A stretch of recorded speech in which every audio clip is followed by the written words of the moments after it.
Successful life కలిగినటువంటి మరి madam గారిని తీసుకొచ్చి మీకు పరిచయం చేయడానికి కారణం ఏంటంటే మీరు కూడా కష్టపడాలి, కష్టపడితే ఉన్నత శిఖరాలను అధిరోహించవచ్చు అని చెప్పేసి మరి తెలియజేయడం లైవ్ ఎగ్జాంపుల్. మనం పుస్తకాల్లో చదువుకున్నది కాదు, మనం నిజ జీవితంలో మన ఎదురుగా మరి చూస్తున్నటువంటి ఉదాహరణతో కూడినటువంటి మరి వ్యక్తుల్ని మనం తీసుకొచ్చినట్లయితే మీరు కూడా ప్రేరణ స్ఫూర్తిని పొందడానికి అవకాశం ఉంటుంది.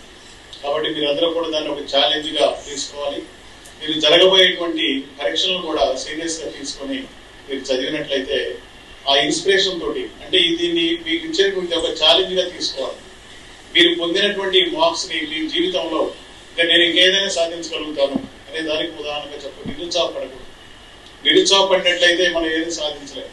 ఒక సంస్థ నిర్వహించడమే చాలా కష్టమైన ఈ రోజుల్లో ఇన్ని రకాల సంస్థల్ని నిర్వహిస్తున్నటువంటి తన్నీరు శివశంకర్ గారు మీ అన్నయ్య అని చెప్పి చూసారా? ఒకసారి అందరూ కూడా మరి మీ అన్నయ్యకు హృదయపూర్వకంగా శుభాకాంక్షలు ధన్యవాదాలు తెలియజేయాలి.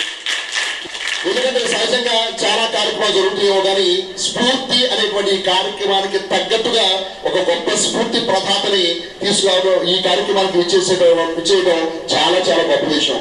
ఆ స్ఫూర్తి ప్రదాత ఎవరు అంటే ఇంతక సార్ చెప్పినట్టుగా తెలంగాణ జిఎస్టీ జాయింట్ కమిషనర్ ఒక సామాన్య మహిళగా, ఒక సామాన్య గృహిణిగా తన జీవితాన్ని ప్రారంభించి అంచెలంచెలుగా వెతికి ఇవాళ రోజున తెలంగాణ రాష్ట్రంలోనే జిఎస్టీకి జాయింట్ కమిషనర్ గా నిలబడినటువంటి ఆ మేడం యొక్క విజయ ప్రస్థానం నిజంగా మీ అందరి జీవితాల్లో స్ఫూర్తి నింపుతుంది.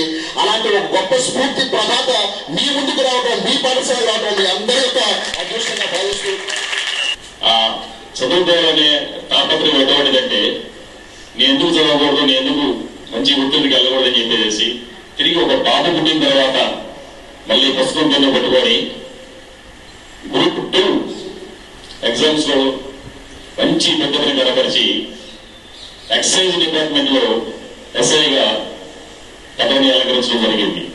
ఇది సామాన్యమైనటువంటి విషయం కాదు.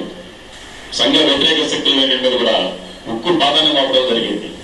వారి జీవనంలో మార్పు తీసుకురావాలని చెప్పేసి విశేషమైనటువంటి వెలుగు కనపరిచి వారికి చక్కటి మార్గాలను చూపించి ఈ రకంగా బతికిన సమాజంలో మంచి ఉన్నతమైన